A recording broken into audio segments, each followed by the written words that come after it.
آج کے اس دور کا سب سے بڑا فتنہ ہے جہیز۔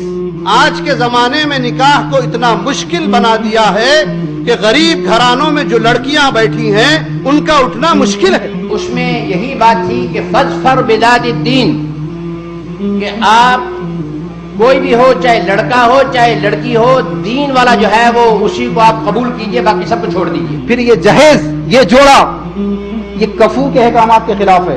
اللہ کے رسول صلی اللہ علیہ وسلم نے فرمایا کہ نکاح کو اتنا آسان کرو کہ زنا مشکل ہو جائے۔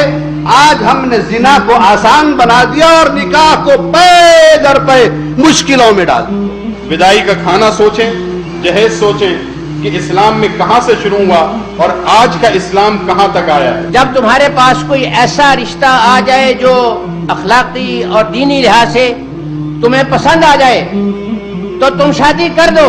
اور جو شخص لوگوں سے مال میں اضافے کے لیے سوال کرتا ہے تو اس کا یہ سوال کرنا بروز قیامت اس کے چہرے پر کھروچے اور خراش کی صورت میں ہوگا۔ یہاں پر مرد اپنے ہی ہاتھوں سے بھیک مانگ کر عورتوں کے زندگی اور عورتوں کے فیملی کا خون پی جاتا ہے۔ آپ صلی اللہ علیہ وسلم نے حضرت علی رضی اللہ تعالیٰ عنہ ہی کے پیسے سے جہیز منگوایا۔ اللہ اور اس کے رسول کے مقابلے میں ایک سسٹم بنا لیتے ہیں، اولئک فی الاذلین، اللہ تعالیٰ ان کو ذلیل کر کے رکھ دیں۔ سیریس طریقے سے غور کریں، یہ بہت بڑا گمبھیر مسئلہ ہے مسلمانوں کے لیے۔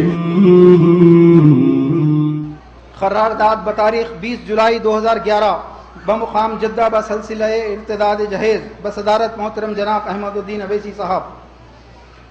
جہیز جو لڑکی کے والدین سے طلب کیا جاتا ہے یا وصول کیا جاتا ہے، اس کے ناجائز یا حرام ہونے میں شبہ نہیں، اور وداعی کے دن کا کھانا جو لڑکی کے والدین پر ڈالا جاتا ہے یہ خلاف سنت ہے۔ ایسی شادیوں میں جہاں جہیز کا لین دین ہو اور کھانے کے اخراجات لڑکی کے والدین پر ڈالے جائیں، ان میں شرکت کے بائیکاٹ کی ہم تائید کرتے ہیں۔ جہیز کے موضوع پر یہ پہلا جلسہ نہیں ہے، ہندوستان پاکستان میں ایسے بے شمار جلسے آپ نے سنے ہیں، بے شمار تقریریں آپ حضرات کی سماعتوں پر پہنچ چکی ہیں۔ آج کے اس پروگرام کی ایسی خصوصیت کیا ہے، میں اس خصوصیت کے بارے میں آپ حضرات کے سامنے کچھ عرض کرنا چاہوں گا۔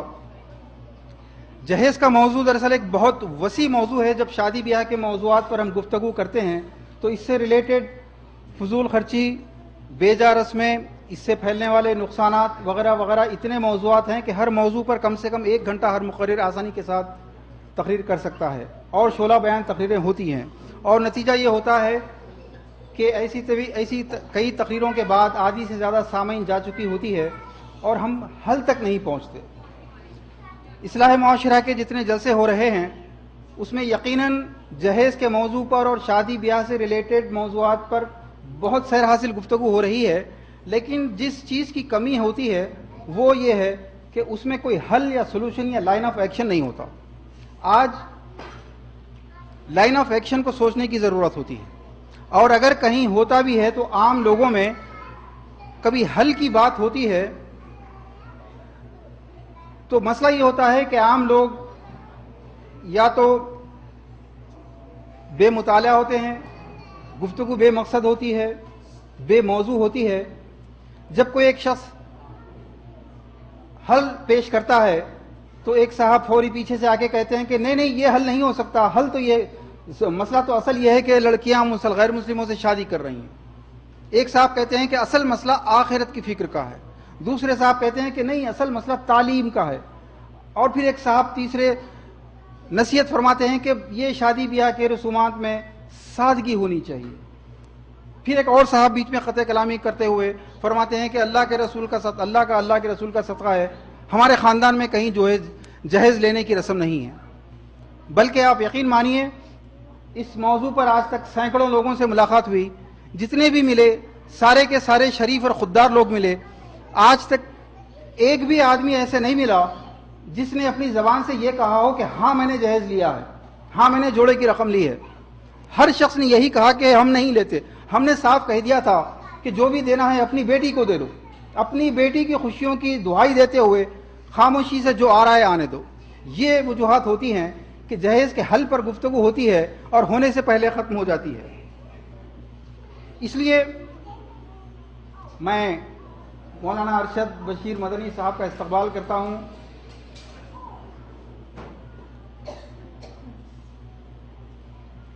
ارشد بشیر مدنی صاحب کو آپ ETV اردو کے حوالے سے اور کئی دوسرے ٹی وی چینلز کے حوالے سے اچھی طرح جانتے ہیں. مدینہ یونیورسٹی سے فارغ عالم دین اور انگلینڈ سے MBA بھی آپ نے کیا ہوا ہے.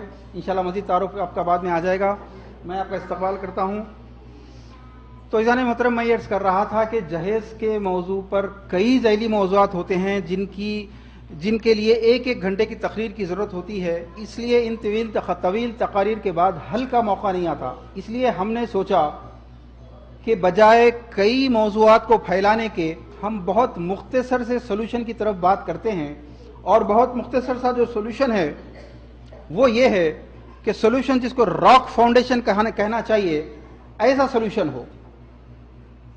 اور اگر سمپل الفاظ میں کہوں تو سولوشن صرف یہ ہو سکتا ہے، ہم یہ عہد کریں پہلے کہ ہم وہی کریں گے جو رسول اللہ صلی اللہ علیہ وسلم نے کیا ہے، اور وہ نہیں کریں گے جو رسول اللہ صلی اللہ علیہ وسلم نے نہیں کیا ہے. بہت سمپل ہے. تقریریں ہوتی ہیں کہ قرآن کی طرف لوٹو، سنت کی طرف لوٹو، لیکن ہاؤ ٹو ڈو اٹ یہ نہیں پیش کیا جاتا. اگر ہم شادی بیاہ کے رسومات کو انجام دینے سے پہلے یہ اپنے دل میں طے کر لیں کہ جو رسول اللہ صلی اللہ علیہ وسلم نے کیا ہے وہ ہم کریں گے اور جو نہیں کیا ہے وہ ہم نہیں کریں گے، تو بات بہت آسان ہو جاتی ہے. اس کے لیے جو پہلا قدم ہے، جیسا میں نے آپ کے سامنے عرض کیا اور بار بار عرض کروں گا کہ سوشو ریفارم کوئی آسان کام نہیں ہے. ہمارے سامنے مسائل کا جو انبار ہے، جہیز جیسی رسم کو آج ہندوستان کی 100 کروڑ 150 کروڑ جو بھی آبادی ہے وہ مسلمانوں کی طرف بڑی امید سے دیکھ رہی ہے کہ اگر ان کے پاس راہ ہدایت ہے تو شاید ان کی ہدایت سے جو ٹوٹتے خاندانوں کی اکنامی ہے وہ سمر جائے. سوشو ریفارم کیا ہے؟ ہم کو نکاح کی رسموں کو پاک کرنا ہے.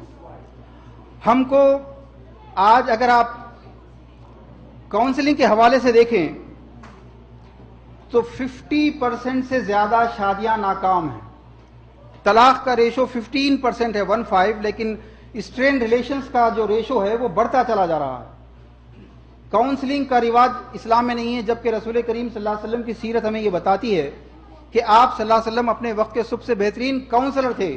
بیویاں آپ کے پاس شکایت کرتی ہیں، شوہر آپ کے پاس آ کے شکایت کرتے ہیں، باپ اور بیٹے سب شکایت کرتے ہیں، اور آپ صلی اللہ علیہ وسلم ان کی مستقل کاؤنسلنگ کرتے جا رہے ہیں. لیکن کاؤنسلنگ کا رواج ہمارے پاس نہیں ہے. آج اس کاؤنسلنگ کی بہت شدید ضرورت ہے. آج دارالخزات کی ضرورت ہے جگہ جگہ پہ. آج ہمارے آپسی مسائل، آج ہمارے آپسی اختلافات، آج ہمارے آپسی جھگڑے کون طے کر رہا ہے؟ لکشمن ریڈی، فلاں راؤ، فلاں یادو، فلاں جادو. کتنی افسوس کی بات ہے کہ جس قوم کے پاس ایک مکمل شریعت ہو اس کے فیصلے جا کے غیروں کے پاس طے ہو رہے ہیں. آج ہم کو سوشل ریفارم کے پلیٹ فارم سے یا سوشل ریفارم کا گلی گلی شہر شہر گاؤں گاؤں میں قیام عمل میں لا کے یہ کام کرنے ہیں.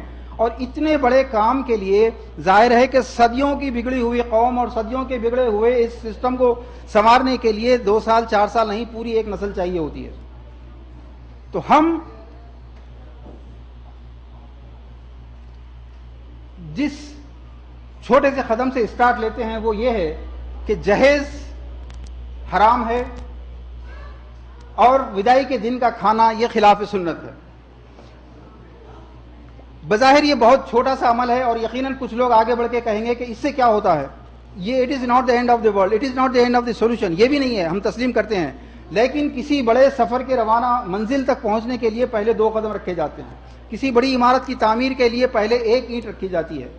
اور ہمارے سامنے ہمارے ویژن میں وہ تمام مسائل ہیں جو ایک ایک کر کے ہم وہاں تک پہنچیں گے. لیکن اگر پہلے دوسرے قدم پر آپ ساتھ دیں، عہد کر کے اٹھیں، قسم کھا کر اٹھیں، عزم کر کے اٹھیں، تو دیکھیے منزل آسان ترین ہوتی چلی جائے گی. مولانا محمد با نعیم صاحب تشریف لا چکے ہیں. میں انہیں دعوت دیتا ہوں کہ تشریف لائیں.